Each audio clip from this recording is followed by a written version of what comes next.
Darksiders is a weird mash of God of War, Devil May Cry, Zelda, Metroidvania games. Reviewers at the time of its release gave it 8s, 9s, and even some 10s. It stood out in a wave of games with similar inspirations due to its artwork, gameplay, story, and exploration. A lot of the games from this wave were closer to copying than taking any kind of inspiration, or improving, which I believe Darksiders did on most of the other games.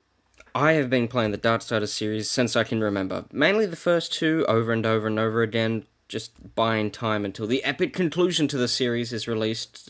I'm sure that's right around the corner. I've loved the story, characters, artwork, and gameplay without fail every single time. So I might be a little biased going into this, so keep that in mind when I talk about how phenomenal these games are. After picking the hardest difficulty, because, well, of course we do, we get two little movies. One detailing the history of the world, speaking of the wars between heaven and hell, and the ancient council who was forced to, break it up, using the horsemen as their enforcers. The council made heaven and hell bow to them, and at some point, somewhere in there, humans emerged and were protected by the council. So that's basically our four teams: heaven, hell, human, and the horsemen. Humans didn't know all this happened, but what humans definitely didn't know about is that the seven seals that this pact of peace was built around were made to be broken when we're ready for the great end war, which is when we all fight.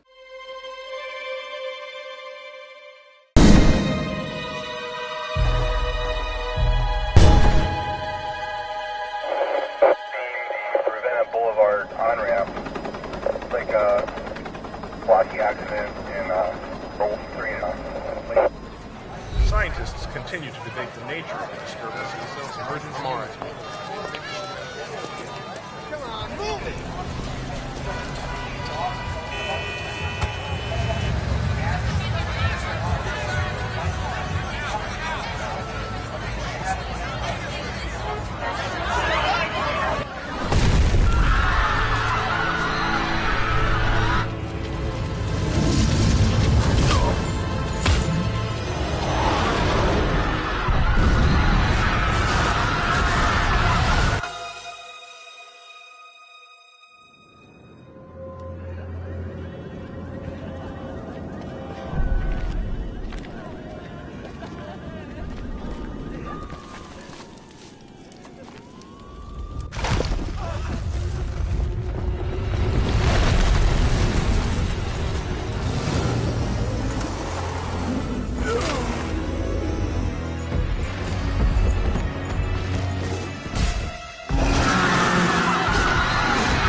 This is a good showing of the tone and aesthetic of the game, while also teasing some of the enemies we'll most certainly get to cut through. I am loving the spectacle of this opening, very confident, very emblematic of the game. Oh, how's that for a word, emblematic? Emblematic in the way that everything in this cutscene is at 11. There are a few questions brought up already, especially to do with the horsemen, the seals, and the reason for that first war, and I really like that the game lets that mystery simmer in the background. There's not a big mystery box, there's not a character walking up to you saying that, oh, it's weird that we don't know stuff. It's a nice, good, enjoyable mystery. I know that already this review might be a little bit overwhelming, we're going in depth in very little things, but trust me, later on it'll kind of spread out and it'll be easier to digest, but just for this opening, I'd like to keep it in depth, heavy analysis, just for a moment longer, while we look at the tutorial level. The tutorial is a few separated locations, each featuring its own mechanic you have to get used to. A little fight, a super power-up, Of course, massive spectacle stuff, climbing, throwing, exploring, collecting. It is a perfectly small microcosm of the game. It also endears the player to War, our horseman of the game. He begins as almost nothing more than a vessel for this carnage, with every combo ability and upgrade already unlocked. It's a real power trip to play as War. But near the middle of the level, our health, wrath, the magic of the game, and demon form are locked away from us, and yeah, we feel the pain that War does in this part. That's really clever. After fighting progressively harder and harder demons, we start to mix in angels, which are more ranged attackers, leading to a lot of enemy types and gimmicks to remember and keep track of already. This is perfect. You get just a whiff of War's almost full power before it's torn away, and you get just as angry as he does. With no story involvement, you already have a gameplay goal to get back at that power level and then exceed it, to get back at whoever's done this to you. The boss of the area begins with a cutscene, breeding more mystery as we meet Abaddon, obviously a high-ranking angel that knows a lot more than he's letting on. He questions War why he would possibly be here during the one time he is always here and is forced to be here no matter what. Like, that's the rule. That's the one rule of all 4 horsemen. He also justified this question by saying that the 7th seal wasn't broken, meaning the end war can't begin. Alright, we're already at the boss, which is very good, very quick to the spectacle. I mean, it's fine, it's very cool.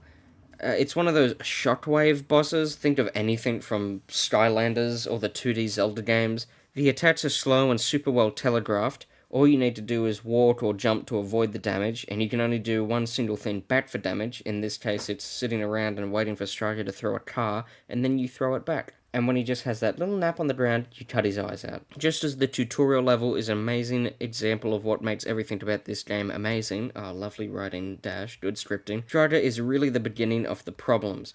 As fast-paced and action-packed normal combat can be, it can also become a contest of waiting, where you just sit there and look at the boss do their moves, and you wait for your turn to do their moves, and they sit there and look at you. The reason I played through on the hardest difficulty is because it exaggerates both of these halves. The fast combat is faster and even more fun, while the generally awful slow combat becomes even slower, overly punishing, and just not fun, just a lot worse. If you've heard or seen enough about the game now to play it, now's the time to go and get it. It's usually very cheap, secondhand, it's almost always on sale. I give it my full recommendation. If you asked me what can make any story interesting and better, it's multiple levels of relatability and engagement. As an easy to understand and very well set up example, we can look at the tutorial, as War's power is mysteriously stripped away. We can understand his anger, as we as the player also have our power magically stripped away, I don't know. His vengeance too, as our immediate goal becomes redemption from it and vengeance for it, to get back to that level. You understand what I'm getting at. A word for this is ludonarrative harmony, where gameplay, story, and player are in harmony. This is usually only applied to video games, but I would argue that film also has a form like this in presentation, tone, and such as, and whatnot, I don't know. If you're really not grasping this, it's like a super intentional and super strong form of emotional immersion. It's like a real-life version of the thing in Assassin's Creed, where It's like in Assassin's Creed, when you are you. Now, Dash, why are you bringing up all this harmony, presentation, mumbo-jumbo? I don't care. I'm here to see the big demons, okay? Well, I'll tell you right now. Because this game is really good at it. So, War died, and I think his soul got sent back to the council rather than heaven or hell, because he's not, like, really a person, exactly. They don't explain it, but I think I kind of get it. And so War's all chained up. It could have been years or minutes since he died. And just like him, all I really wanted to do was go back to Earth, get my fun stuff back, and have a rematch with STRAGA. Because that was bullshit. That wasn't my fault that I lost that. That was whoever's blowing that horn. Because as Abaddon said, the 7th seal was not broken, and the horsemen were not summoned. So what could have War possibly been doing there other than using his powers to start the war early? For some reason. But War claims he was summoned. After the war began, Abaddon knew something about this. But of course... So he's a tough witness to crack, I'd say. War pleads for a chance to go back to Earth, and as do we as the player, and the Council restores some of our strength. And the coolest looking sword I've seen in any fiction ever. We also get assigned a Watcher, who's a superb performance by Mark Hamill. He's an abusive and manipulative Darkling that's given power over war to keep him in line, fulfilling the Council's supposed desire to restore balance and peace. We're sent back to Earth with our sword and the Watcher and discover that we've been chained up for 100 years. The Watcher is smarmy and awful, as he always will be from this point on. He says we must seek out the demon merchant Volgrim, who is very well voiced by Phil Lamar. This game's casting is stacked, and no one talks about it. There is a small part of the game where you just have to collect some souls for Volgrim, which you get from enemies and is used as currency throughout the game. It's a nice introduction for more complex exploration, like swimming, climbing, going down obscure paths, smashing stuff, using the environment to fight, and learning the value of different enemies and different artifacts. We also learn how to use the shop. We can now buy a big horn. However, this big horn is not nearly as useful as the one we saw in the tutorial. This big horn opens doors, but the much more valuable find was the store itself. Here we can buy, for souls, physical upgrades, so health, wrath, damage upgrades, new weapons, new moves, consumables, and a whole bunch of other stuff. It's great. Volgrim is oddly easy to love. Look at that face, he's adorable. So Volgrim tells us to continue. We really have to find a guy named Samael. And Samael is in this prison that we've just rocked up to. So anyway, we cut up the warden a little bit, we unlock it, and free Samuel. A demon that even the Destroyer felt the need to imprison. Who is the Destroyer? He seems to be like the battery for all demons. Samuel says that he can help us get back to STRAGA. To do that, we have to get inside of and destroy the Black Tower, where Big Boy lives. But to do that, we need to kill STRAGA's 4 Chosen and feed their hearts to Samuel. That will allow him to teleport us inside the Black Tower, but also give back Samuel all of his powers. This all sounds a little stupid and video gamey, and it kind of is. It's a very classic Zelda formula. It's like a pyramid scheme of importance, where the main bad guy's up the top, and then his minions under him, then their 2 minions are under them, their 2 friends are under them, and their 2 friends are under them. I don't know how I feel about the pacing for this opening. Up to meeting Samuel, we almost learn nothing new except the state of the Earth, and then in 30 seconds we get the whole story, minus a few answers to the mysteries. I've always thought it would be better if we had that same tutorial section we had with Volgrim, but with Samuel giving us the mission, having us need souls to open up his prison, instead of just killing the warden, then that's it. And as we do collect the souls, then have Samuel exposition to us through mind powers from inside the prison. Yeah, he's a demon, he can have magic, whatever. You could even find an artifact that's overlooking the Black Tower, and then that's when he can explain the big plan to gain power and teleport us in. That would be a lot more effective than just nothing. And also, in the next area, we see Volgrim and another big door dude, so just meet Volgrim there for the first time. But even better, after we defeat the first Chosen, Volgrim offers us the ability to fast travel, just for a glance at the heart. Meet him there, meet him here. He was called out by the death of the Chosen, or the power of the heart, or whatever, it doesn't matter, but he comes out there. That being said, this, 15-minute mild pacing issue doesn't matter that much. It's just annoyed me since I played it when I was a kid, and I get to be justified now. And I don't want to pretend like I know better than all game developers, but also I don't want to just criticize and not give what I think would be better. I feel like either way I come off a bit dickish suggesting things, but I think that this way is a little better, me providing examples of what else to do. Anyway, sewer time! And after the sewers, we wander through a graveyard, decrepit city areas, lava city stuff, cool, twisty caves. The one thing I think is just completely immune to criticism in this game is the variety of locations. Even in just a trip from Samuel to the first fight, it is packed with non-stop switch-ups. And what's so impressive is that all of the areas are themed around a city. It's so cool that they can think of, oh, well, this city's so eroded it's turned into almost a desert, or the plant life's come back, or this demon has changed it in some weird way, or whatever.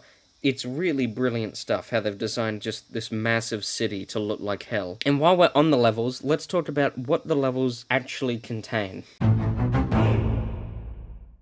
This is the real appeal once you get past the cool demons and stuff. This is the meat you really chew into. The game already at the beginning is giving you clever level designs, areas to remember and come back to with new equipment, little rewards for exploring weird, tiny areas, and actually immediately rewards you for having this mindset. Similarly gives you big wins, and you can immediately solve some little puzzles in that little hub area. One almost right behind you when you get them, and one under Volgrim's shop. You kind of got to go underground to get 2 pieces of abyssal armor. Whoa, what's that? Well, this game has a huge variety of things to collect, so exploration and puzzle solving never gets boring or predictable. You can collect 3 different types of artifacts: health increases, wrath increases, enhancements to weapons and movesets, souls, and the shards of abyssal armor. Everything else is self-explanatory, but the abyssal armor changes War's look and drastically increases his defenses.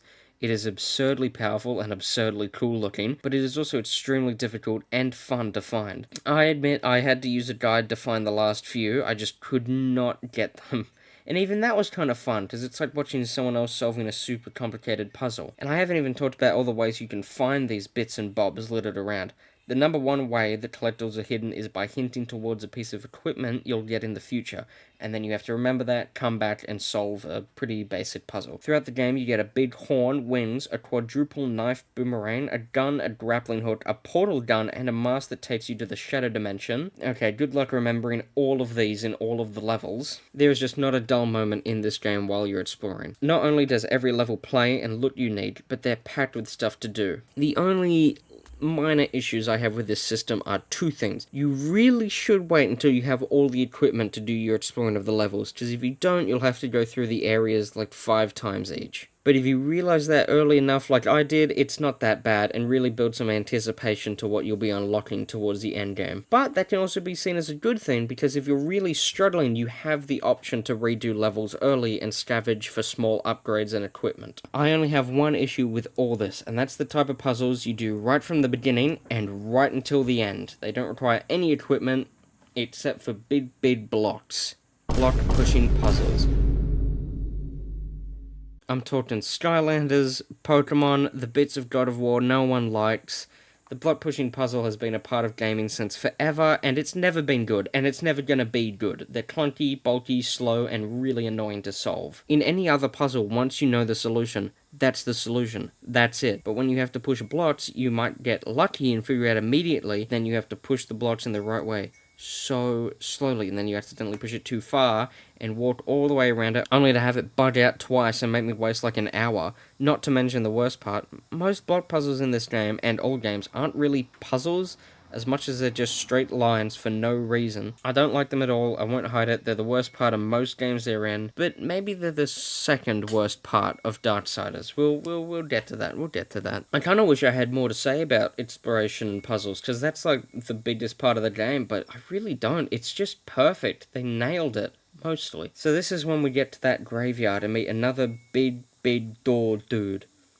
And this is the last time you need the horn to move the doors. See what I mean? If you met Volgrim here, it wouldn't be like a wasted mechanic. It would just be a one-off gimmick. I can't believe it, the horn's already useless. But before we can use the horn, we have to track down a few demon altars who magically chained the door to the walls. What demon committed to doing this? This looked like it took forever. But the demon altars teleport us to a weird dimension with challenges for us to beat. All of these are decently fun and are pretty good tutorials for more complicated combat, teaching blocking and experimenting with objects, along with more complicated ideas like prioritizing stronger enemies, crowd control, and prioritizing weaker enemies in certain situations. I think it's kind of saying, beat the super weak guys' enemies first to build up wrath to use on the biggest enemies, and then go back to the little guys and keep them in that loop. That's the lesson I got from doing these guys, and it seemed to have worked pretty well for the whole game, which is a bit of a shame. You never really have to change your strategy, but we haven't gotten to the combat section yet. It doesn't matter, it's not combat yet. This area also gave a lot of souls and puts you super close to a Volgrim shop and another combat gauntlet. Again, a very well hidden tutorial for farming souls, buying upgrades, and then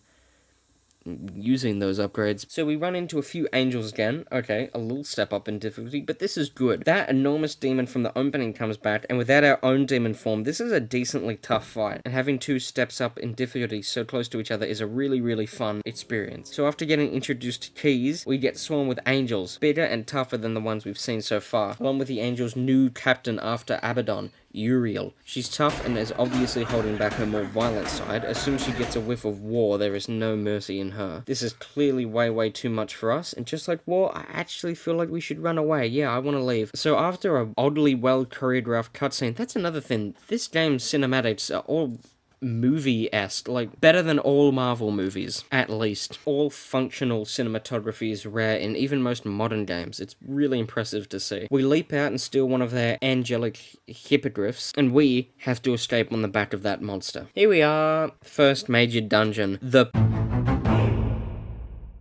Twilight Cathedral. Really, all I can think to say is fresh. This whole cathedral looks fresh, the puzzles are new and unique, the enemies are always advancing, while the boss is atmospheric and fun with a decent bit of challenge. It's super fresh. I love it. It opens on the hippogriff fighting the giant bat Tiamat, who is the mother of the cathedral. She's in there. She's a big dog she's a big news around town. So after watching our good friend Mr. Hippogriff get smacked around by Tiamat, our goal is to get through the cathedral, through its courtyards, break through a hole, and enter a ginormous, ridiculously big dungeon, which is where we get the quadruple knife boomerang, in case you were wondering. And with this, we can climb back up and repeat a similar process, but even bigger and harder. I think this type of repetition of ideas is a really good thing to have in a game, or even just smaller scale in a dungeon. This allows it to be even more complicated and retain a decently unique personality, rather than most games that think they just need a crazy new idea each and every dungeon. But those ideas are really surface level. Doing this means you don't need a big text pop-up explaining what the dungeon's gimmick is. It can be a lot more than surface level with deep, engaging mechanics, and it also leads to a much more memorable dungeon as you have to teach those lessons that a text pop-up normally would to yourself and remember them. Really a good system, repetition and expanding on the same idea. Some of the parts of this dungeon are really tough, and that's a weird thing about this game. This first dungeon is probably the second hardest part of the game. The difficulty curve in a game is usually angled upward, so better players can get further and are rewarded more. I know that I'm super coping right now, but maybe this was done on purpose to get back the power fantasy of the tutorial and then rip it away as you're even further into the demon's lair. You know, right at the start we're weak, and then after Tiamat we start getting more and more powerful until we get to what we think is the final boss, and it's not that big of a deal. And then we fight the real final boss, and that's a lot harder again. Or maybe not. Maybe they just made a mistake, that's okay too. And I think if it's done well, if the gameplay was purposely made to mimic the story in that way, it's amazing that they pulled it off, but I feel like it might be a bit of a stretch. Ooh, speaking of stretches, Batwing's stretch. The Tiamat boss fight is a good mix of mechanics. You have to use the combos with the right timing, dodging, throwing, and the knife boomerang. She'll fly up and take flying plunges at you that you have to dodge, but keep following her with your aim and throw bombs at her. And then when she pauses, hit the fire with the boomerang and then the bomb. This will make a 4 where you have a limited time to attack before she does a big area of effect attack. Sometimes when she's grounded she'll start doing melee attacks, but not all the time. The melee attacks are decently simple even compared to normal enemies, but that just comes with her size. It's still an enjoyable switch up to the fight. We only get to know Tiamat for this fight, and she's not developed much as a character at all, but I do enjoy that she obviously has some history with the Horsemen. It just makes the world feel a lot more lived in to know that we're joining this story about halfway through. War's already done stuff, he's lived his life. Tiamat is a decently tough fight that usually takes me a few tries, but always has a lot of learning, spectacle, and fun baked into it. Overall, probably A tier.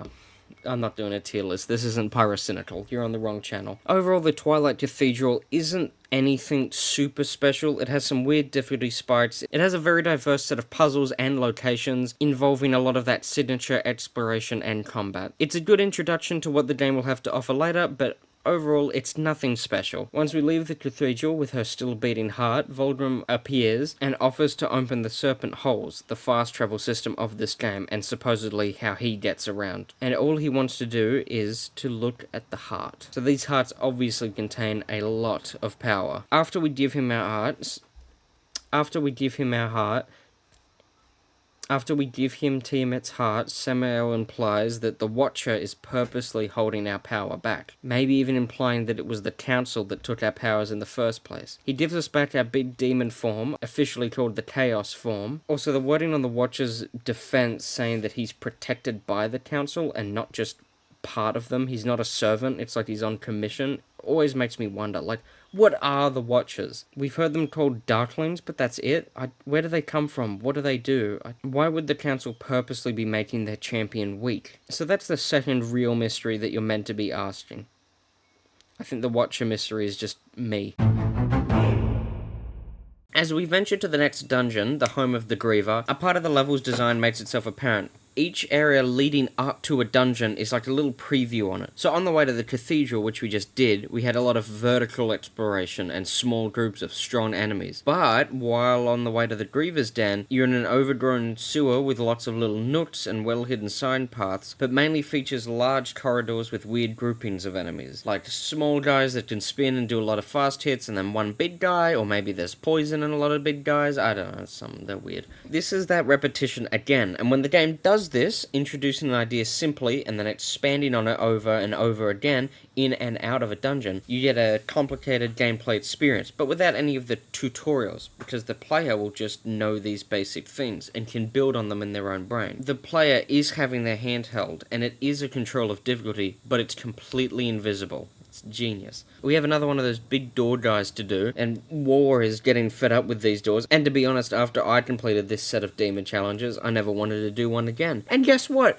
Perfectly, you never have to. This is the last one. That is perfect timing. Even with a negative emotion, the game can still match yours and War's emotions to be the same. This example in particular was really impressive. So these demon altars are a little bit more complicated than the last ones, but they're gonna really help you later on, if you remember to use the mechanics they teach you, which I didn't. Parrying, using the chaos forms, all the actually useful things you might need to do in the harder sections. Come on already. What are you waiting for? You plan on using them hands ever again? You best not go touching that one ain't yours. Ulthane is a big, angry, Scottish man that just wants to be left alone, especially by the Horseman in particular. He is also a maker, and just like the Watcher, as someone who's played all the games, I don't really know what that means. They're a race of big, powerful people, and they talk of forging worlds, creating the spires of heaven and the caverns of hell, but they don't say how. But there also is a creator above them that they talk about, so what did these guys do? Whatever, it doesn't really matter. Ulthane's cool either way, to be honest, and so are all of the creators that we see more in later games. There's this pretty fun section right after you meet him where you have to fight an invading force of angels, and the game keeps score of how many pigeons you pluck between you and Ulthane. You get to see the real furious and vengeful side of Uriel here. I don't know, it's not crazy, but it does introduce you and... what is the word for that? It makes you really like to... I don't know, it's not a crazy sequence, but it does introduce and... I don't know, it's not a crazy sequence, but it does introduce you to new characters, two new characters, and endear them to you.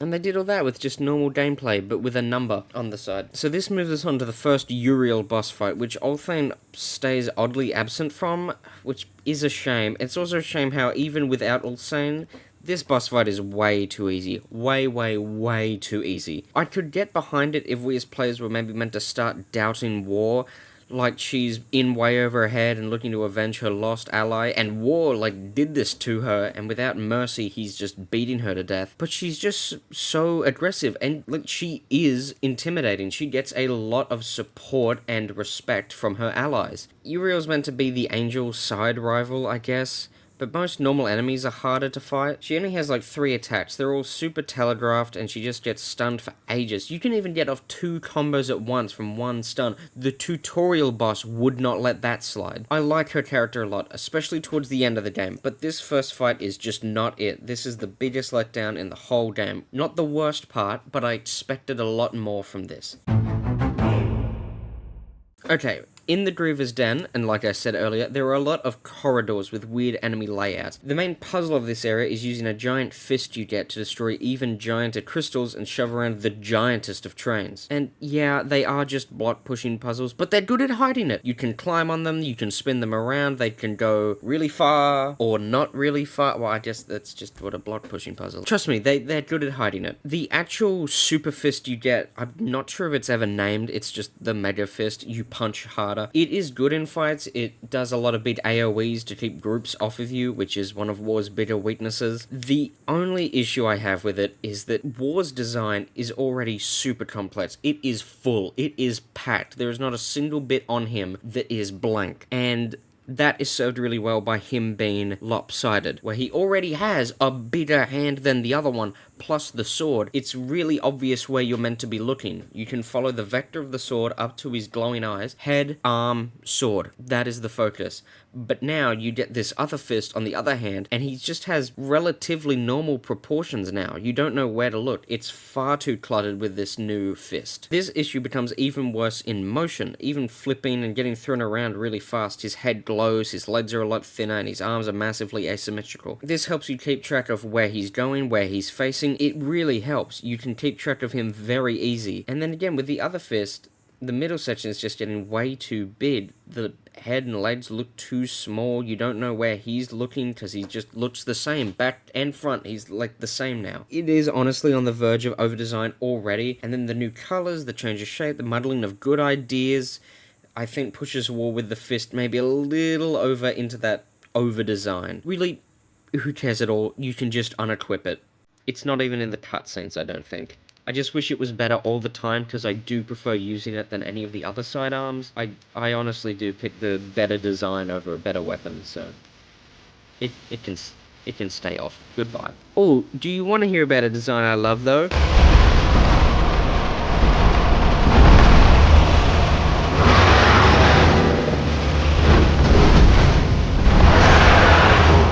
Listen to those awesome things on her back.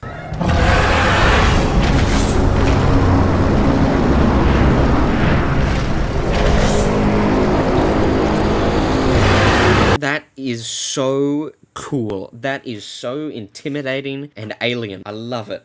It looks like something straight out of Warhammer. So the actual fight consists of having to destroy these crystals to smash this train into her weak belly, which gives you some time to launch some attacks. But she's shooting this massive laser that makes those crystals invincible and also deals damage to you, so while you may have to hide behind the crystals sometimes, you can't forever, especially for the last one. Otherwise you'll just get hit or you'll completely stop making progress. It's timed super well so that the crystal, after the laser has shot it, the cooldown of when you can kill it is longer than the time it takes to recharge the crystal. Basically what it means is that you cannot hide, or otherwise you'll get damaged.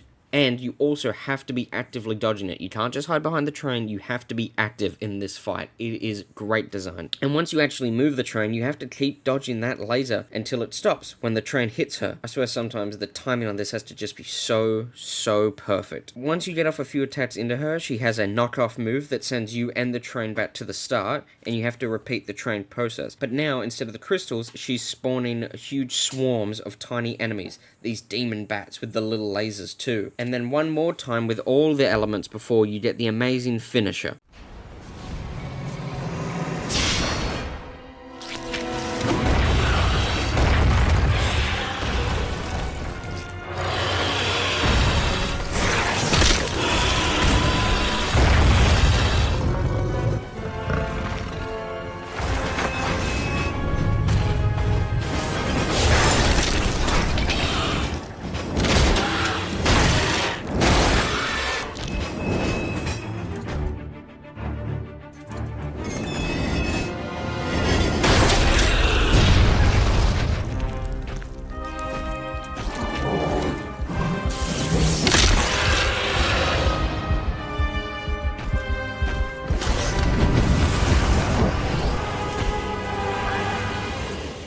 The Griever boss is decently easy, but it never gets slow or boring in the slightest. It uses all the skills and tools you've just learned in the dungeon, and even involves them during the fight.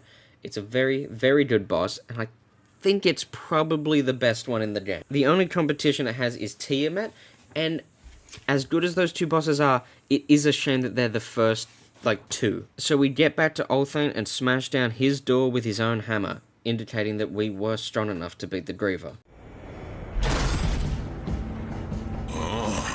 Welcome back, horseman. You could have knocked, but I suppose that isn't your way, is it?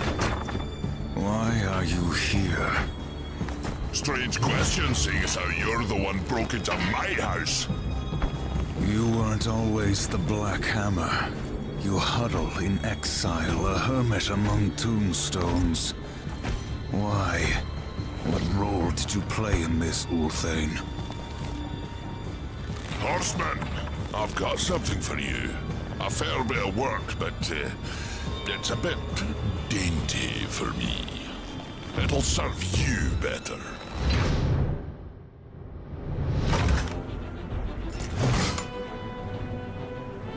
You didn't answer my question, old one.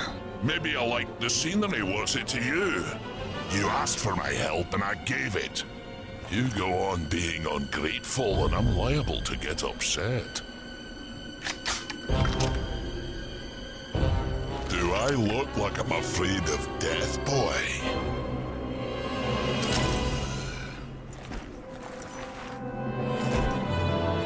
It's not death you should fear.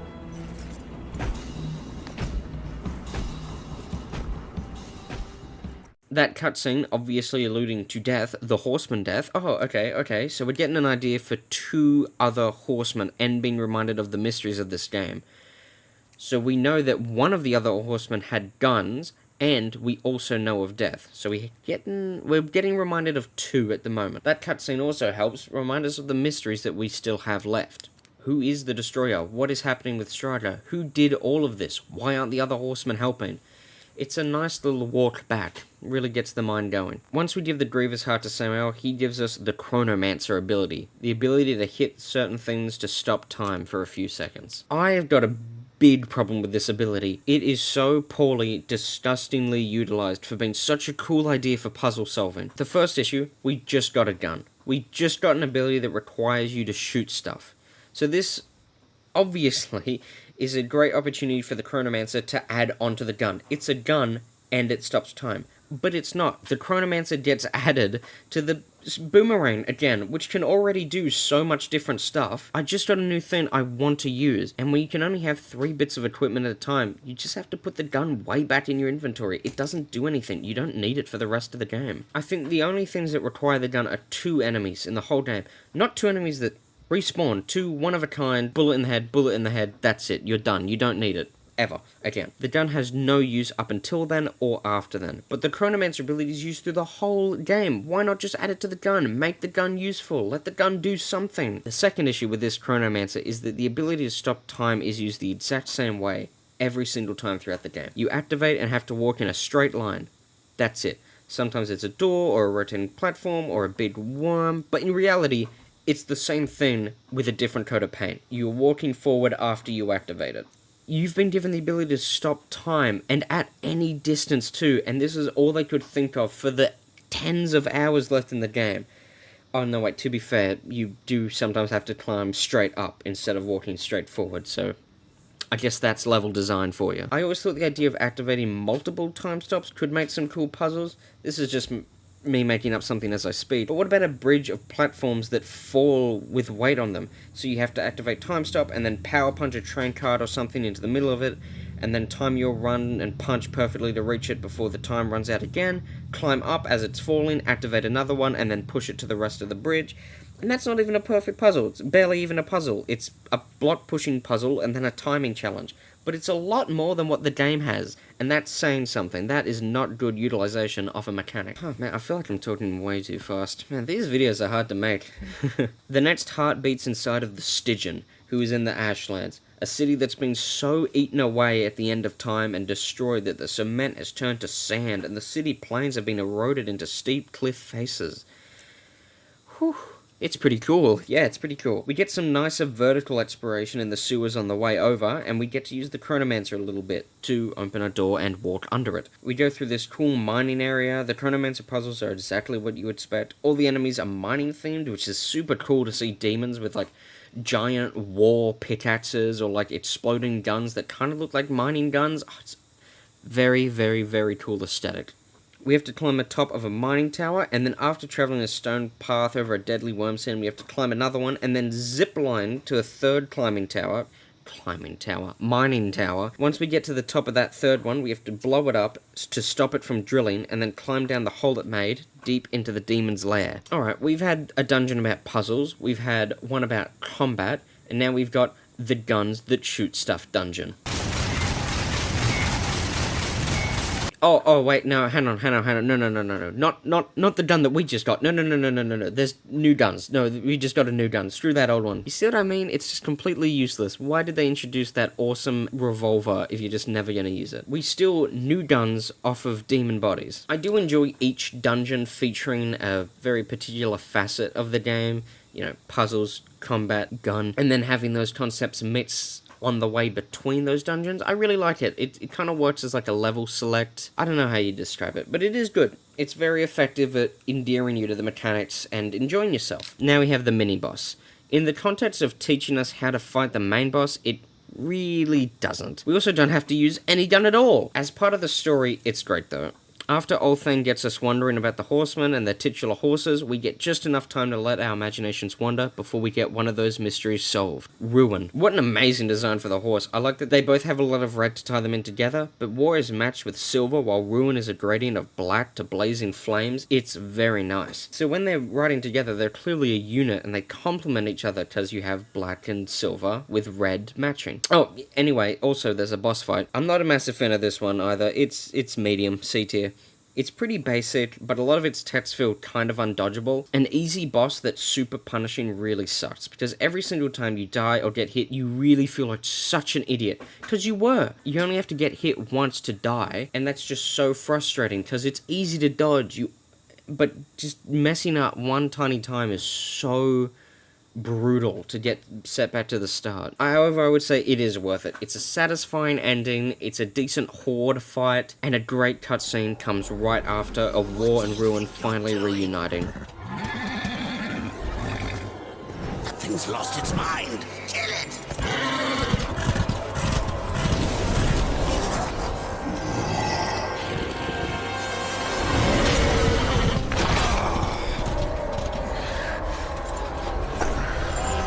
I said, finish it!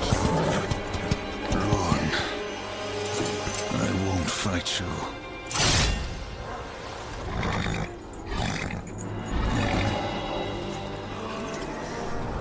You fool!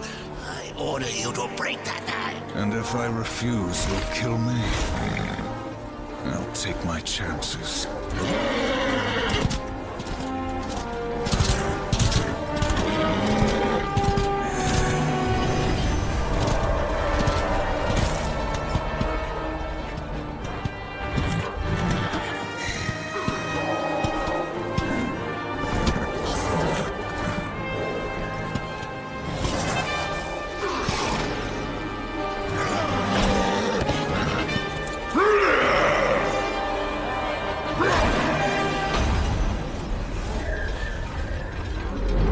Are you not entertained?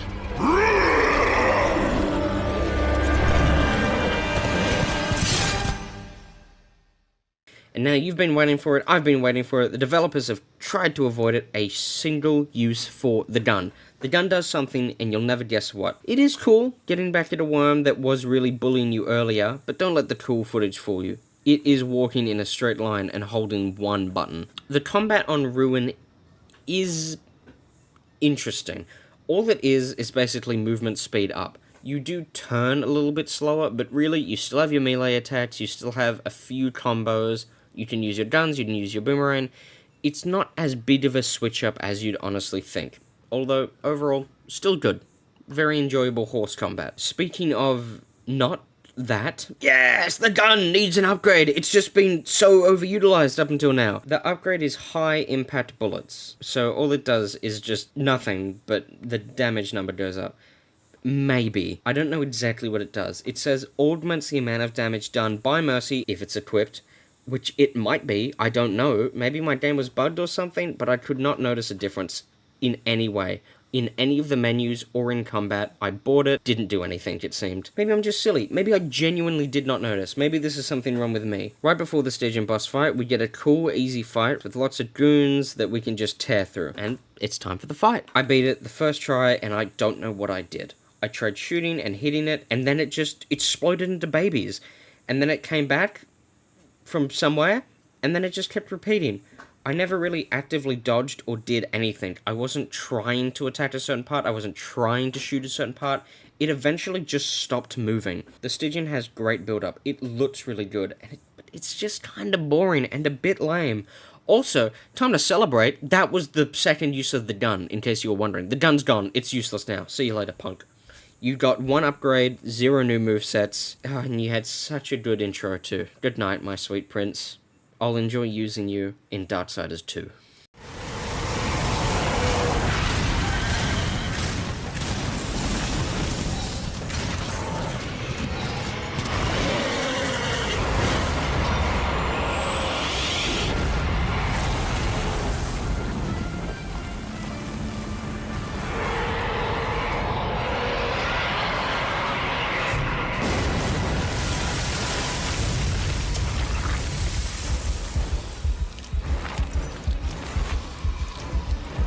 Okay, so you get the thing. We go back to Samael, we wonder about the mysteries, getting a few little answers here and there. He gives us a new ability. This time the ability is there's doors, and if you put your horse through it, it can fly for a little bit.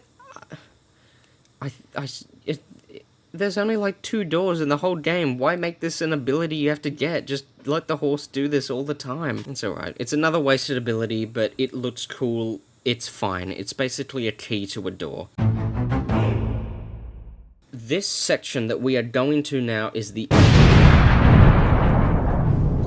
absolute peak of the game. I love this section. I love it so much. It has one of the better main bosses, probably the 3rd best behind Tiamat and the Griever. It has consistently great puzzles, an actually unique city-themed area, and the grappling hook, a tool that is immediately used, has 2 different methods of usage and can be used in combat. It doesn't really have any annoying, tedious nonsense. I have 2 minor flaws with it, and then that's it. One of them is super weirdly, they spoil their own secret opening of being ambushed and taken away.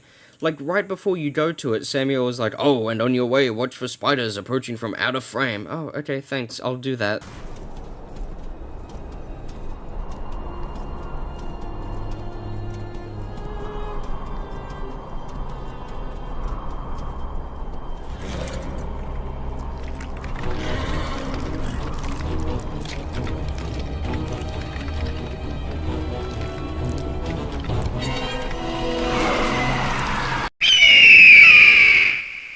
Sorry, I added the scream. I was hoping to find a human scream, but, it was my first video. I'm on a budget here. If you want a freshly recorded scream of agony, Patreon's in the description, baby. Second major issue.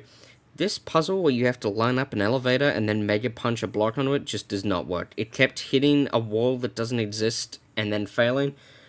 I mean, it took me 5 minutes. It's not that big. If that's the biggest flaw of your area, one puzzle taking a couple minutes too long, fine, go for it, that's good. It doesn't even matter.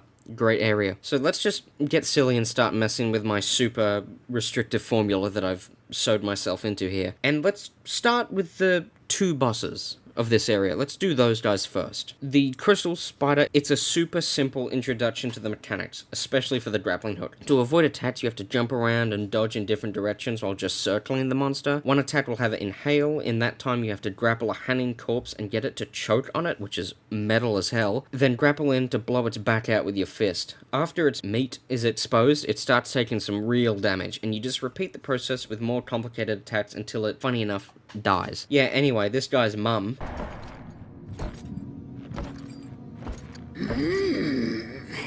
You honor me with your presence, horseman. There are so many stories about you. You have killed 3 of the Chosen, taken their hearts. Disturbing. Is that why you have come? To slay the final Tower Guardian? To take my heart? Did Samael tell you how he came to bear his tainted blood? Why his accursed power beats within our breast? It is not the tower that the Chosen protect, horsemen. Our charge is to prevent Samael's return at any cost. You may kill me and return to Samael with my heart, but in him, you will face a threat greater than all the Chosen combined. I did not come for your counsel, Spider, or your stories. My children will dance to the music of your screams. Maybe Silithar? Silithar? That looks right. Silithar? Yeah, maybe. Silithar is a giant talking spider that likes to collect stories from people before she kills and eats them. She is a trader and trafficker of information. She can also teleport for some reason. That's cool. It's very cool. I don't know why she can do it though. This fight is all about reaction. It's pretty simple, but really satisfying and fun. She can dodge your attacks with a teleport, either a short dodge to the other side of the room, or up to the top of the walls, where she can teleport again to a different position. She can dodge incredibly quickly. She can launch a slam attack or a ram attack, or just flail her arms directly in front of her. She can attack incredibly quickly. Depending on what she does, you have to be even quicker with your dodging, with your blocking, with your parrying, or with your attacks or grappling. You have got to keep track of a lot of different abilities and use them incredibly quickly. This boss fight is tough. It does not mess around. I think I might have died twice, but I feel like I got lucky on that last run. And she does go through phases, but honestly, it doesn't change much. She just gets faster and faster and faster. It's super well done. You have to rely on your ability to remember your moveset, to have your inventory organized, to be able to recognize her based off audio and visuals. It really is brilliant. I love this boss. As I talk about it, she's slowly moving up to second best boss fight. She's probably better than Tiamat, probably second best. Silithar looks and sounds really amazing and freaky. And what's great is that she comes off as the only character in this whole game that isn't lying. She's just blatantly telling us that Samuel is lying to us, and if we truly believe him, we'll create an enemy far stronger than STRAGA or his master. And in another great moment of my feelings matching wars, we both thought, well, either way, we're gonna beat him eventually. It doesn't matter if he's good or if he's bad, we know there's a fight coming. We steal her heart, the final heart, and we give it to Samael. But we'll get back to that later, because I'm only discussing what makes this area very specifically unique, because I'll take this chance before that final heart is given away to say my last compliments of this game for a while. And as I go through the combat, punishment, the art, and its visual flares, just assume that all of the positive stuff applies to this spidery area, because it absolutely does. 4 pillars of this game are absolutely its puzzles, combat, art design, and story connecting it all. And we've already criticized the puzzles, so let's move on to the others. Darksiders 1 is a hack and slash with a bulkier, more tactile feel than most games in that genre do. The dodge is almost like a short leap forward. You can block and do a big, strong parry too. Most protagonists in this genre feel a lot more like a quick little dagger. That Dante can flip around and fly around, and Link can shoot around the battlefield and swing a million times a second, but War is a lot closer to feeling like a tank. He's not a dagger, he's not even a mace or a great hammer. He's a big block of metal. That's the weapon that he represents. He's a big rock. For offense, you have a choice of weapons and equipment. You have a scythe, the mega fist, guns, all the little tools. But the star of the show is absolutely the Chaos Eater blade. It has a massive amount... What? Wait, that's just in my script. It's just Chaos Eater blade, it has a massive amount. What was I doing? God, I wrote this at like 5 AM. I gotta read it all back now. It has a massive amount of blank. You finish it in the comments below. I'll just move on to the next sentence. It really feels like it has some power behind its heaving and slow swings, not like the relatively dainty weapons of Kratos. And as phenomenal as that is, in every other case it would be perfect. The Chaos Eater Blade is just so obviously the best weapon in literally every single situation. If you're on a horse, enemies are on a horse, use the sword. They're in a group, use the sword. They fly now, you have a sword now. By the time you get anything else that could be considered a decent weapon to use, you have so much experience and upgrades in your sword, nothing else can catch up. Plus the two main weapons that are the Scythe and the Metafist, one being fast and weak, the other being slow and powerful, the game just never tells you when a good use for these are. If you can break armor or do anything useful with the Scythe.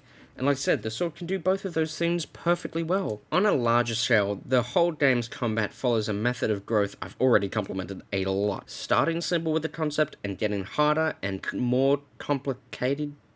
It gets harder, it gets more complex. Each level of enemy complexity is marked by a new colour. The dogs, who I found out are just called minions, start off red. The minions are red. Simple, crawling and biting. They get mixed in with minion gore claws, who are black and yellowish. They do the same things, but faster and harder, along with a new lunging spin attack. The final minion is a minion flame caller, who does the same, but replaces the lunge attack with a purely ranged attack, improving its survivability. So you can see this basic enemy evolves through the game, and can even work together with different variations of itself, parrying the door claws while dodging around the flame callers as normal minions chip away at your health. And because of the colours, it's easy to see what's happening. Not like Elden Ring, they didn't even bother changing the colours, they just copy and paste the whole way through. All the enemies function like this, changing colours along with their stats and attacks. This really snowballs into decently complicated fights towards the end that are easy to understand and don't need new tutorials, because while it feels so different, it really is just the same enemies you started with in that first tutorial level. The constant evolution of your own moveset plays really well into this too. You have so many options, and you get upgrades to your moveset so gradually that you also don't need a big tutorial for these either. You have time to experiment with the base level of each of the weapons, decide which one you like, the sword, and then you just upgrade them as you go, and you just learn the abilities naturally. It's perfect. It works so incredibly well. The combat is the absolute peak of this game's freedom. You have 3 weapons, your sword, a scythe, and the Metafist, along with 4 pieces of equipment that can be used in combat. The Chaos Eater sword has 21 moves, while both the scythe and the Metafist have 9 each. Each piece of equipment has 1 each. In any given situation, you have 43 different attacks to do, unless you also have one of 2 guns and are on a horse. You can also find and equip better armor, fly around, throw bombs, and use any of 4 special abilities. You can also fight in different situations, like on the back of the Hippogriff, you can throw bombs, throw parts of the scenery around. Plus there are other ways to upgrade your moveset, upgrading armor, health, wrath. It's so perfect. There are so many different ways to upgrade and to play with what you already have. And then you can also turn into your mega demon form. Plus, outside of combat, you can organize your consumables, giving you control over combat when you're not even in it yet. This is an absurd and genuinely sometimes overwhelming amount of things you can do inside and outside of combat. No player will play this game the exact same way, which is weird, because most games that have a lot of player choice, you make your own character, you get to create your whole armor set, your move set. This game doesn't have that. That is how good the developers were. They gave you one move set, which is just so expansive and freeing that you don't have to be able to create your own stuff. You just do naturally. It's done for you. I don't want to compliment it so much that it complicates the moveset. Everything is still super simple because you're getting all this so slowly, or if you've played this game before, at your own pace. You can absolutely skip ahead and get certain things faster. This is the absolute best part of the game. The last paragraph alone makes this one of my favorite games of all time. Just fighting normal enemies is so much fun and so engaging. I have one slightest of slights against this system, and it's actually not a problem until the next area of the game we hit, but this is the section to say it.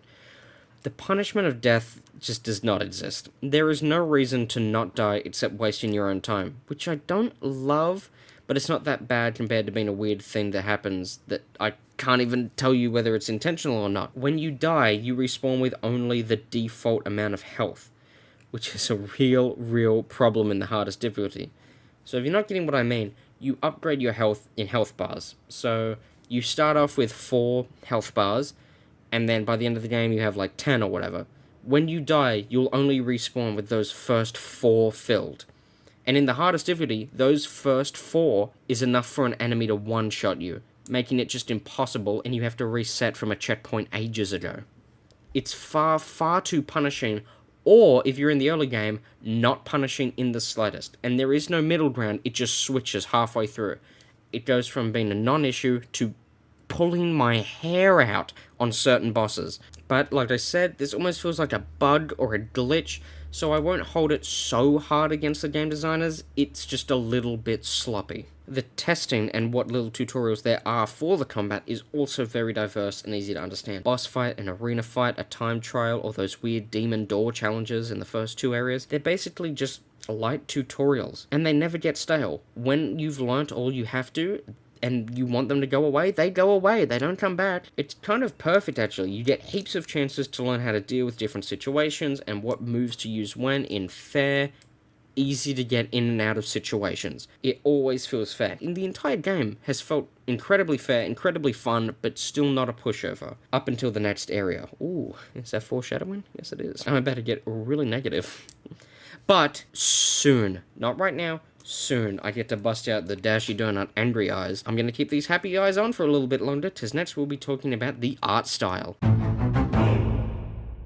I'm not going to pretend like I know how to pronounce the creative director's name, so here it is. He was the creative director for Darksiders 1, and with the visual art team working on the game as well, it turned out so well. I love this game's art so much. It's phenomenal. It's strange, when I got to this section I thought I'd have heaps to say, but it's kind of hard to say something like, yeah, it's great, it's perfect, you know it is, you're looking at it. What more do I have to tell you? Maybe the actual graphics and rendering have aged a bit, but just in normal combat and most cutscenes, the angular and almost Warhammer-y figure, half-painted, half-cell shading style carries it. It looks amazing. The demons are really easy to tell apart from the angels, and War stands out against both of them, and against his own horse. Maybe his actual palette is a little too close to the demons, especially since they're the main group you fight and you're not mainly fighting angels, but it's not that bad since you glow a lot of the time. And the demons also have a pretty diverse colour scheme, going from reds to blues to brown. The sharp and distinct silhouettes of each of the characters lends itself a lot to the action and interesting cinematography. Like the meeting of Ulthane and the amazing openings, it's amazing that he didn't have to say a word. You can look at him and go, oh, I get him. You can look at Uriel and go, oh, okay, I get it. She's cranky. It's an art style very pushed by characterization, and I'd love to see more of it. It's like a gritty Spider-Verse or Battleborn art style. I'm a big fan, big fan. I can't believe that they put so much effort into some of the enemies you fight the least. The real standout designs to me are the Angel Warriors. I love the way their head sinks into their neck guard, their wings match it, they're so huge, and they look big enough to wield any of their weapons, no matter how big their swords or hammers or just absurd guns get. They always look strong and powerful and like a real army. It contrasts greatly to how little most of the demons wear. The demons are clearly animals and barbarians, but their strength is in their number. And then you have the angels, who are fewer, but probably much more of an actual threat. Abaddon has a lot of character in his design. He's got lots of feathers and fur hiding parts of his body. Extremely arrogant, but he's good at hiding it. He's big and powerful, but he's still a trickster. He's still conniving more than anything, and you can just tell that just by looking at him. This game drips style. It's perfectly done. Perfectly done. The music is part of a game style. I'm not a music guy. I don't know music words. A lot of the music feels like stories, like the main theme starting with a jump scare and then having a calm, slow opera slowly descending into sharp clanging and banging, sounding like swords hitting violins, mirroring the actual story of the game. The massive clash of demons and angels on Earth, when it calms a bit once humans are removed from the story, and then when war comes back, the other kind of war. 2 wars. All of the boss themes are unique and have a lot of personality. The Griever track sounds alien and like you can hear all of her little babies buzzing and singing, while the Silither battle is full of extreme contrast and rising actions. All of the style is the biggest draw to me, and it probably will be for you. All of the style and personality is the biggest draw for me, and it probably will be for you. This game is 14 years old and it's still gorgeous, still, to my eyes and supposed implied ears. I wish I had more to say so it would fill up more of the video just to demonstrate how much it matters, but it's just I gotta work on my script writing skills. Enough of the best part of the game, let's head over to the worst.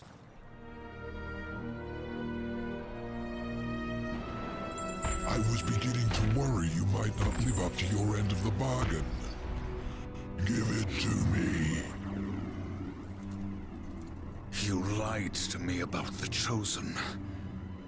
They never guarded the tower. What does it matter? Our deal wasn't for ancient history. I promised you the tower, and you shall have it.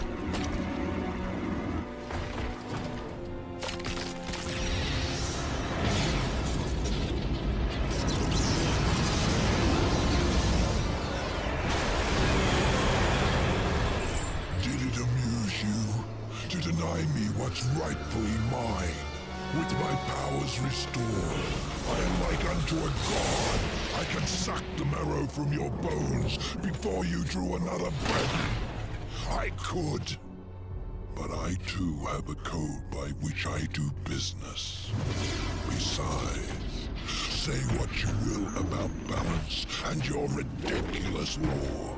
I recognize a quest for revenge when I see one, and revenge I respect. As for the details of my resignation, well, I do not approve of the company my master keeps. Why did you challenge the Destroyer, Samael? See your journey to its end, horseman. You will understand soon enough. You trust him? Who knows where in the nine hells this portal will take us? We will meet again.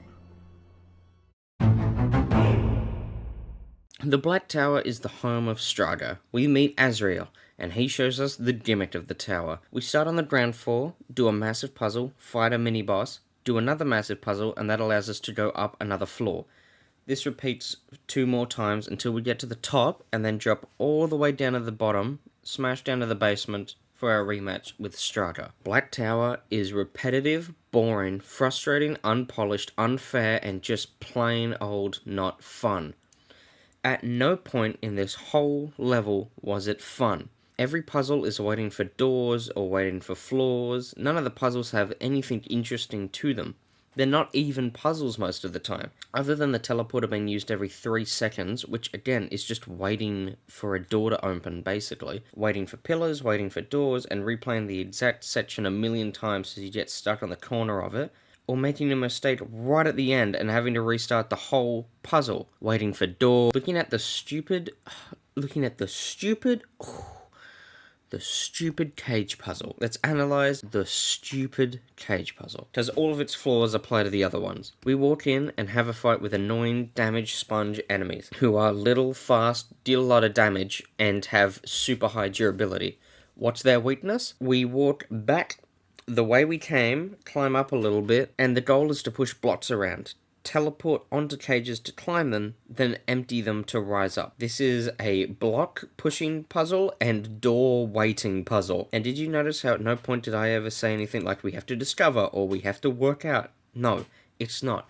You know exactly what to do. It's so obvious. Put a block in the cage, go down, shoot a teleporter under the block, it go up. That's it. And this is a flaw the game's had, but this is when it's at its worst. You know the solution in the first 30 seconds, but it is awful having to wait like 10 minutes to act it out. It is ridiculous how long this puzzle takes. So let's talk about the combat. And out of nowhere, extreme punishments. That's what I was talking about before. There is no punishment for death for the entire game, and then for the hour that the Black Tower takes, it is absurdly punishing. This is the point in the game where you get nothing but color variants for enemies. And I know I was complimenting them earlier, and they are a good solution to keep old enemies fresh and new, but you do need new variety every now and then. There is no more variety. It's gone. Everything here is just a normal enemy that you've beaten a million times, except now their health bar is massive. The fights aren't hard. They are just boring. They are just waiting, annoying, and frustrating. Are you getting the theme yet? Every little enemy takes ages to kill, and you are being really pushed to your limits here because of the supposedly accidental punishment system. When you die and respawn, you come back with only the base level of health. You will respawn with just that original starting 4. If you die, the game's punishment is making it easier for you to die. It's like Dark Souls 2. If you struggle and can't beat something, good luck, idiot. You definitely can't now. Especially with these awful buddy copy and paste bosses that can swing around and trap you in a corner, and you're trying to learn its movesets? Too bad. They can one-shot you. I don't know how they expect you to learn what they do if you can't even see their attack, because you're shoved into the corner and die instantly. It just sucks. It's so unsatisfying being like, oh, okay, new boss, I can learn this. Because it is easy going in there with like a positive mental attitude. Yeah, I can beat this, and then you respawn, and you're already down to minimum health. The art direction of the Black Tower is fine. It's consistent with itself. It gets a little bit boring, a little bit samey, being indoors for so long. The outside should have been a real highlight, but you can't really look up or down the tower. You just see the... You can see the tower from the ground in different levels, which is awesome, but you can't see the ground from the tower. It would have been awesome to overlook the whole game world. The Black Tower is very disconnected from the rest of the world, and the insides are very stuck in uniform. Like I said, it is consistent with itself, but every level of the tower has a gimmick. Waiting for doors, waiting for floors, and then finally waiting for nothing. The third floor really didn't do much. But they all look the same. They have different gameplay gimmicks, but all the walls and all the doors and every teleporter and light are copy and pasted. They're the exact same on every floor, no matter what you're doing. The second and third floors outside areas, which are all identical by the way, they're just 2 balconies with a spinning bridge in between them. They're the exact same.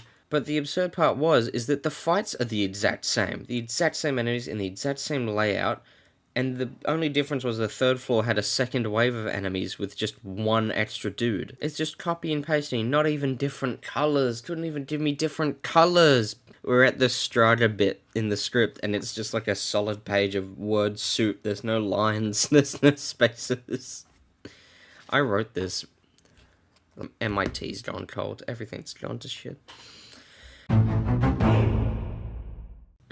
A really good concept. If someone described this boss to me, I think I'd absolutely love it. So it's like, this big dude swings and swipes his mace at you, you have to dodge it a few times, and you shoot a portal at it, and then when he attacks again, you have to shoot another one at the floor and teleport onto his back. While you're there, you just do a big attack on his eye weak spot, repeat, rule of 3, usual stuff. As this is happening, enemies trickle in and have to be defeated. So it's like a race against time. Before the enemies overwhelm you, you have to kill STRAGA. That sounds really good. Okay, so the halved health is already the major issue here. I was hit with that, oh, this is impossible. This is ridiculous. The super damage spongy enemies completely work against this race against time thing, because you're not racing against time. You're not doing anything. There are just more enemies always spawning. You cannot beat them fast enough. Not to mention that STRAGA's attack pattern changes when there's a certain amount of enemies, so it's kind of like by the time you get to the second round, you just kind of have to be working super quick. Otherwise, the second wave of enemies spawn and mix with the first wave,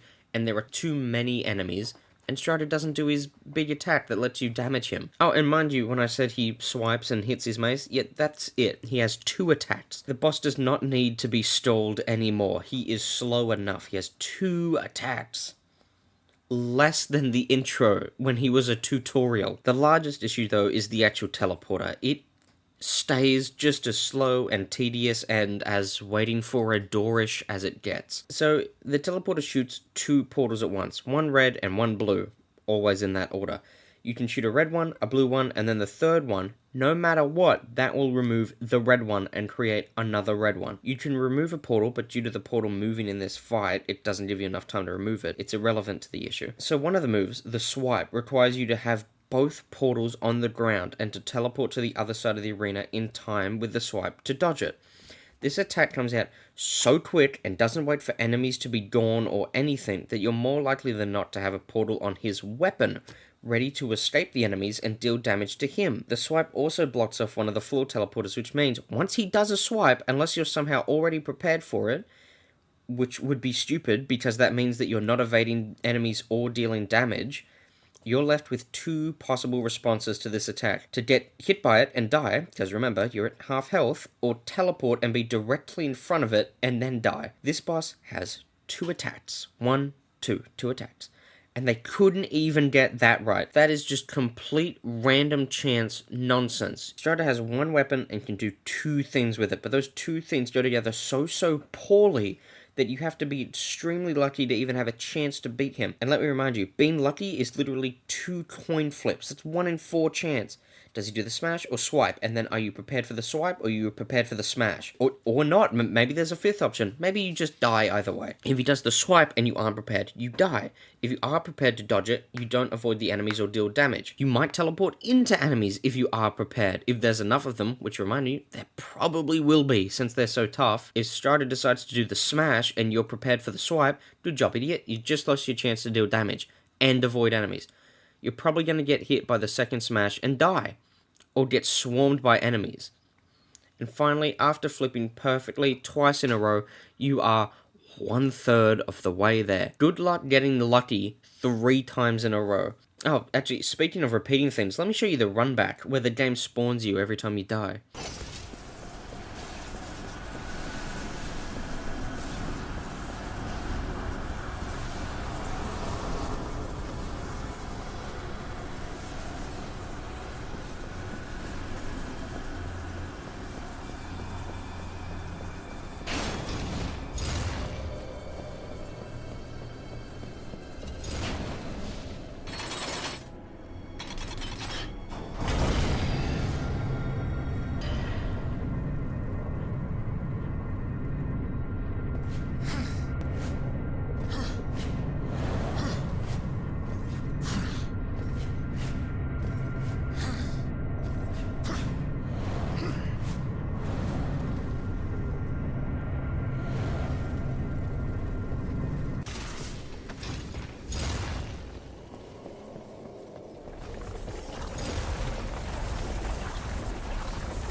That is way too long for a boss this broken. You should be respawned right next to the door, if not, in the arena, to go again immediately. He looks cool, I'll give him that, and the finishing blow is really awesome. It is cool.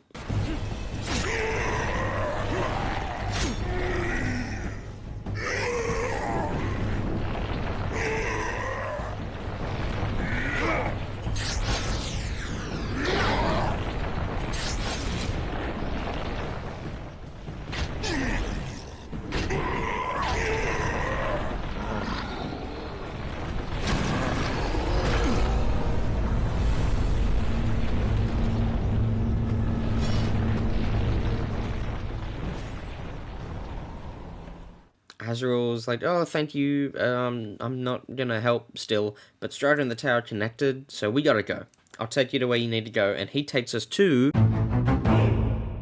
So, in the Tree of Knowledge, this is where we get that cool interdimensional mask. We have to fight ourselves as a shadow to get past. This is actually a great fight. He's fast, fair, maybe a little too easy, but I'd say the spectacle and visual aspects make up for that fine enough. Shadow War has an AoE attack, fast and slow attacks, dodging, and even the big demon form. It's just really well done. It is such a good break from horde bosses or guys way bigger than you. This is an actual real fight. This is what the first real fight should have been.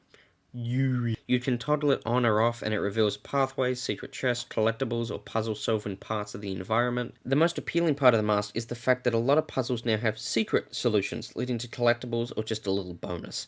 When I had to run through the whole map again to collect everything, this mask made it a lot better. It wasn't just normal puzzles, I was getting new puzzle mechanics right at the end game, which was a lot of fun. Through revealing a shadow bridge, we walk up to the best looking area in the game, probably. I don't know, Griever's Den is still up there, that's still really good. So we learn that we're in Eden, which contains the Tree of Knowledge. This place was meant to be destroyed when the first ones were sent out. Azrael has been keeping it a secret from everyone, including the council apparently. He brought Abaddon here after he fell, somehow. The tree bestowed to him a mysterious and secret gift, and Azrael believes it's time for us to receive ours, and hopefully have a chance to fight against the forces of hell and the Destroyer himself. We explore a gorgeously bleak area filled with monotone waterfalls and washed out leaves. It's a very bizarre form of beauty. It's very clear that this place is dead and in ruins, but it's a sanitized beauty, like what you would find in most depictions of heaven. This also feels much more like a natural death, unlike the other areas we've been through where things are destroyed or turned to dust. This death felt slow and normal. I cannot stress how much of a refreshing area this is. No watcher, no hand-holding, no lame puzzles or super annoying combat, copy-paste, repetitive rubbish. Eden is original, calm, unique, and exactly what the game needed right now. A calm before and after the storm. Entering the Tree of Knowledge, it's obvious that our gift is a vision of the opening act, the attack on Earth and the 100 years we were imprisoned, and the near future. Would you serve in heaven or rule in hell? The storm is coming, Uriel. Soon, I will need you at my side. I would follow you into hell, my lord.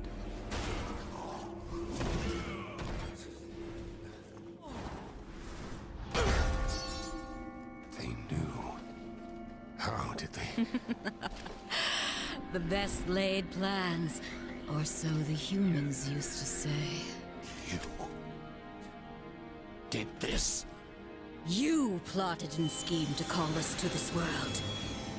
I simply took advantage of your initiative. No. I will consider this an offering, Abaddon. And you, my loyal servant, join me and take up the mantle of the Destroyer. No. Once the throne learns what you've done, you'll be cast down, dragged in chains before the council. You're already damned, so I offer you this choice. Would you serve in heaven or rule in hell?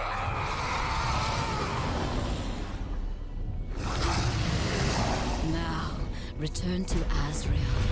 Persuade him to help us. Then, together, we will change the face of the universe. Abaddon must be punished. He bends the law to his will, laughs in the face of the council. What proof do we have? The seals are intact. No doubt the angel had help, but from whom? Until we know, we must wait. His act breeds open defiance. The council weakens. How long before we are overthrown? We cannot stop Abaddon, but there are others who might, if they had reason. We cannot send the fall. Without proof, there is no justice, only murder. They will see no reason in this assassination. We will send one, for whom vengeance is reason enough. The blade is scattered. I guard the seventh seal. This world is ours. Heaven is ours. You had to know it was a one-way ticket.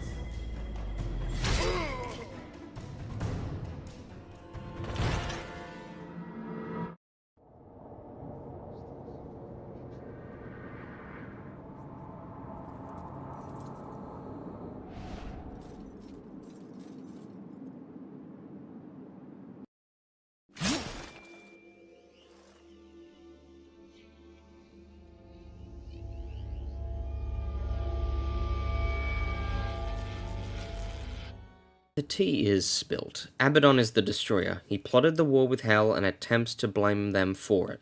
STRAGA didn't kill him, but sent him to Hell in a literal sense. But you may realize there are still a few questions. What's up with that future? That doesn't look good. And the two big questions still, though. How did Abaddon plan to do this? With whom did he seek aid from? His gift was seemingly the knowledge of where the seven seals were, but how did he break them? Who did he need to get? Oh, and how do we kill him? How do we murder him and the lying hypocritical council with him? War's being sneaky. He's not telling the evil rock faces that we know they're evil. So we have to find a maker. We've seen one of those guys, and we gotta reassemble the Armageddon blade. We must then search the world, seeing all the characters we've met as we find the pieces of the Armageddon blade in the Shadow Realm, but before being hunted down by Uriel in a very similar but much harder boss fight.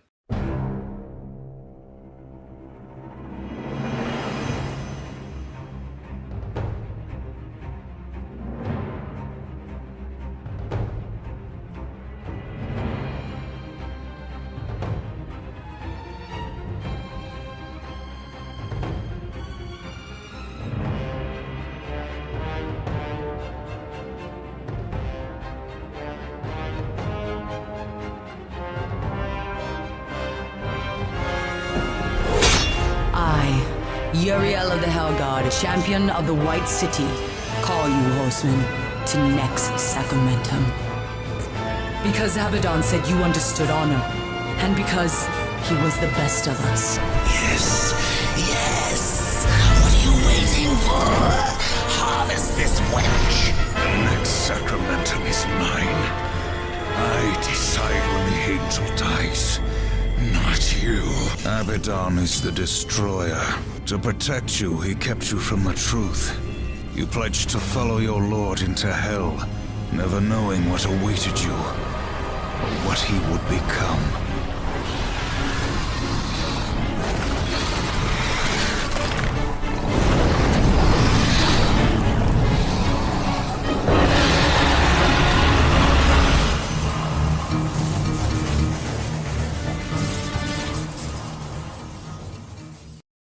The Destroyer, or Abaddon the Destroyer if you're his mum, is a great character, similar to Sauron, Emu, or Bowser, I guess.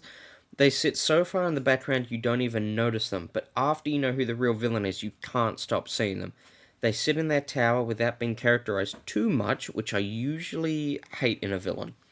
But what makes a manipulator so good is that you do know them, just not personally. Everything every other antagonist has done, plus more, is due to Abaddon. Us being beaten at the start, every human dying, the Black Tower, Uriel's pain, and those stupid golems are all his fault.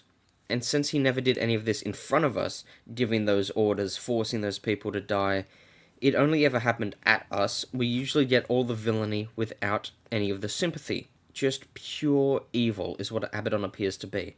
Again, I usually don't like this. I like a lot of juicy characterization, a big flaunt of their power, like Maleficent. I love Maleficent. But the lack thereof being used in this content creates a great villain. It's a very interesting way to write a character. Not writing them, but the people around them to characterize the main focus. Good job, Darksiders. I'm impressed. That's good. That's really good writing for a video game. The fight with him is phenomenal. The first phase is a jousting match where you ride on Ruin and charge at him, but he's a dragon. Depending on which of his claws begins to glow, Ruin must shift to the opposite side and slice his stomach. That gives you a chance to wail on him before being knocked away. This is broken up by him flying up and smashing into the ground, which if you're quick enough can be used as an opportunity to hit him again, but you'll most likely be just running around silly trying to dodge him. After you dodge and attack enough, you can perform a quick time event during a joust and supposedly finish him off. But obviously, that was just phase 1. Big, awesome, flaming, dragon, demon jousting match on the highest spire in the world. That is the final battle of final battles in any other piece of media ever. But it's just phase 1 here. They can still push it up to 12.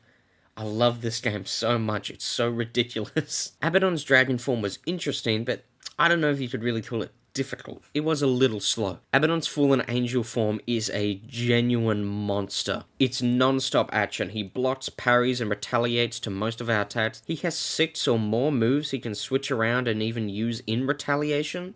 AoEs, projectiles, massive combos, and just single big attacks are all used up in his different moves. His moveset is dangerously close to War's, but obviously he has more power and health, forcing us to be faster and smarter than the opponent. Only for the second or third time in the whole game, which is a shame. This is a ridiculously fun and enjoyable boss fight, just like Silitha and just like Tiamat, but, you know, it only happens once or twice. That's really upsetting.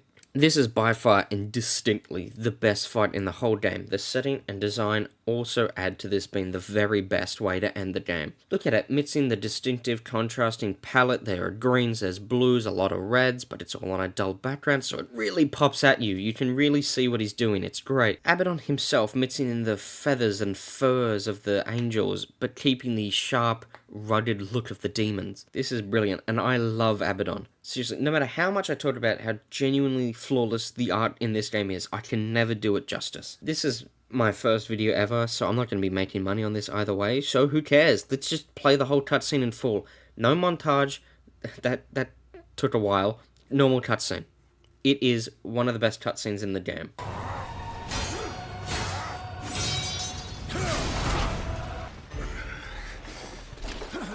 You have taught me something, Abaddon. Sometimes duty must be cast aside to do what must be done. It is not for duty that I kill you now.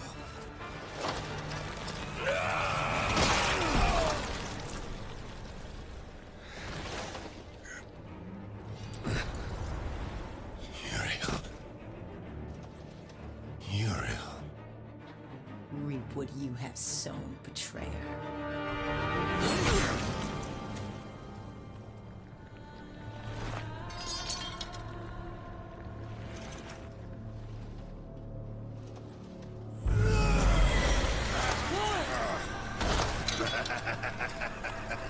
You had to know it was a one-way ticket. Council. They knew you'd never play executioner because of your precious honor. They let you take the fall. They knew you'd butcher everyone involved to clear your name. And you did. No! Patience, whore. I've got some for you, too. I'll take that. If it were to get broken, you might get ideas. Like not going back in your little cage. It's tragic, really. You had freedom in the palm of your hand, and you lost it. What's so damn funny? Even you wouldn't laugh at your own funeral. I'm laughing at yours. Next sacramentum. The death oath is complete.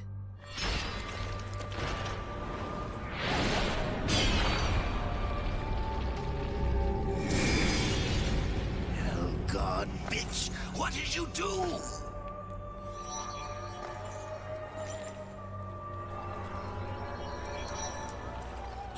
No! I'm going to pull your guts out through your halo!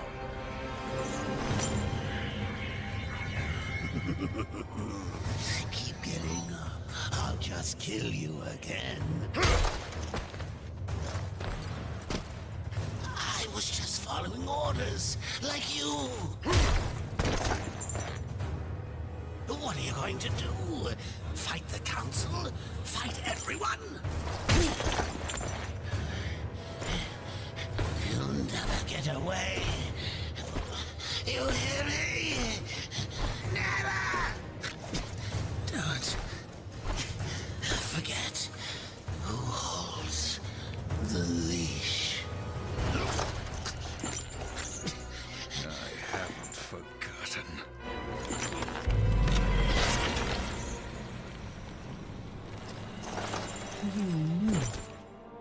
You knew what would happen here, what I would do. That's why you spared me. No. Then why? Because I would not have the last of heaven's honor die with its champion. All debts are repaid. The duty I uphold, it may call me to raise my sword against you. And if that day comes, I won't hesitate. You will be hunted. The White City for certain. The Council, and there will be others. You would wage this war alone? No. Not alone.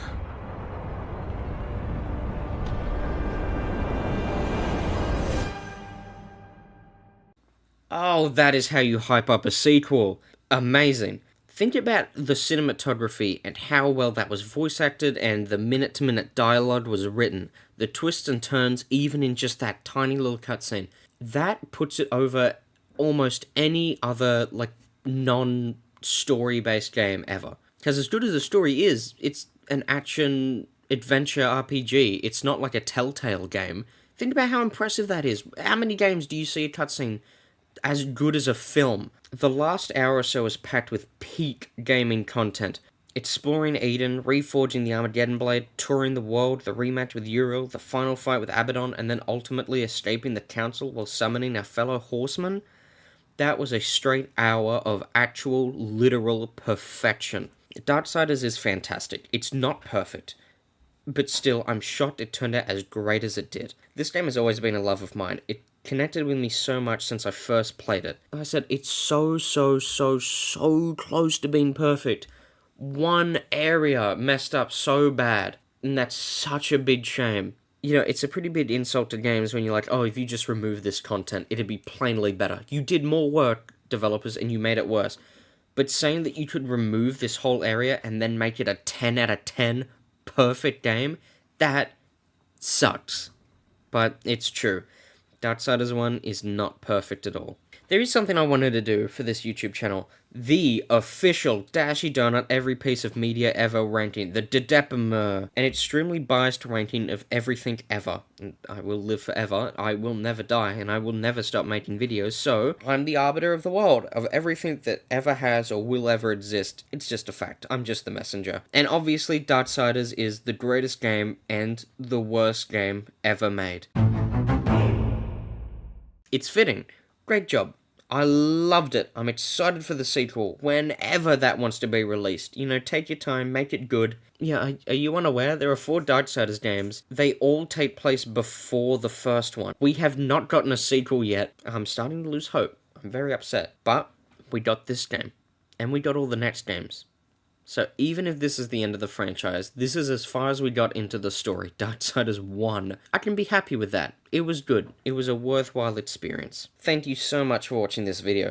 It took a ridiculously long time to make, and with experience, I want to get better and faster with them. I want to split this channel into 2. One with reviews, critiques and retrospectives, whatever this mess was. And the other half being stop-motion short films. One is currently in production, like 4 reels, the figures are done, the sets are done, it's written. I'm very excited for that. This video was super hard to make. By the time I was even halfway through, I was unsatisfied with it. I did not like this video. I saw the flaws in my script. It was really hard to make a video I knew was bad, and I knew I could be doing better. But I've got all the notes done for the next video. Please, honestly, tell me what you thought in the comments. I need more criticism. I need more criticism to grow. I'd love that so much. If you hated it, tell me. Tell me why. Please tell me why if you hated it. If you liked it, tell me why. I'll do more of that. What you liked. Don't forget to like, comment, and subscribe.